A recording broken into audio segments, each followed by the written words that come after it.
জীবনে শেষ স্ট্যাটাসটা লিখে গেলাম।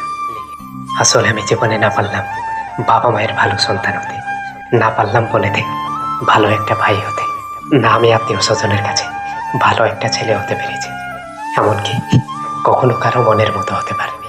যদিও আমি এখনো কারো কাছে বিয়ে, কিন্তু তার ফ্যামিলির কাছে এখনো তার যোগ্য হতে পারিনি। বন্ধুদের কাছে কখনো ভালো বন্ধু হয়ে উঠতে পারিনি।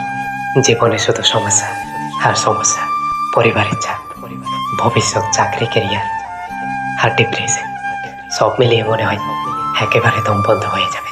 দীর্ঘ 3 মাস থেকে মানসিক অশান্তি ভুগতে ভুগতে আজ আমি মানসিকভাবে ক্লান্ত হয়ে পড়েছি। অনেক চেষ্টা করেছি সেখান থেকে বেরিয়ে আসার জন্য, কিন্তু পারিনি। হয়তো শুধু এই সময়টায় একজন মানুষের দরকার ছিল যে আমাকে এই সমস্যা থেকে টেনে তুলবে, কিন্তু কাউকে পাইনি। না পরিবারের কাউকে পেয়েছি, না বন্ধুদেরকে, না যাকে ভালোবাসতাম তাকে। আমি কাউকে পাইনি। কষ্ট তো এটাই, সবাই দেখছে যে আমি দিন দিন কেমন একটা হয়ে যাচ্ছি, কিন্তু কেউ পাশে থেকে আমাকে কোনোদিন বলেনি যে চিন্তা করিস না, সব কিছু ঠিক হয়ে যাবে। বিশেষ করে সেই মানুষটা যার সব থেকে বেশি বলা দরকার ছিল, কিন্তু সবার থেকে সেই বেশি জানত। সবার চোখের সামনে দিয়ে আমার জীবনটা শেষ হয়ে যাচ্ছিল, কিন্তু কেউ এসে আমার পাশে দাঁড়ায়। ডিপ্রেশন মানুষকে শেষ করে দেয়, কথাটা এতদিন শুনে এসেছি, কিন্তু এখন নিজেই নিজেকে দেখছি কি করা উচিত লাইফে। আমি যে আর নিজে সিদ্ধান্ত নিতে পারছি না। সবাইকে ছেড়ে যেতে অনেক কষ্ট হবে, কিন্তু এত সব চাপ নিয়ে আমি আর থাকতে পারছি না।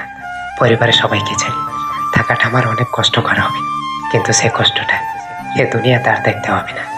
যাই হোক, সবাই ভালো থাকুক, আমি এটাই চাই। বিশেষ করে যারা আমাকে ভালো থাকতে দেয়নি, তারা সবাই ভালো থাকুক।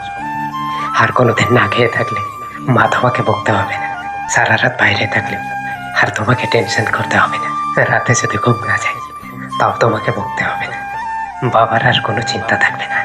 আমি ভবিষ্যতে কি করব না করব সেটা নিয়ে তোমাকে আর আমার জন্য বাবার কাছে বকা শুনতে হবে না।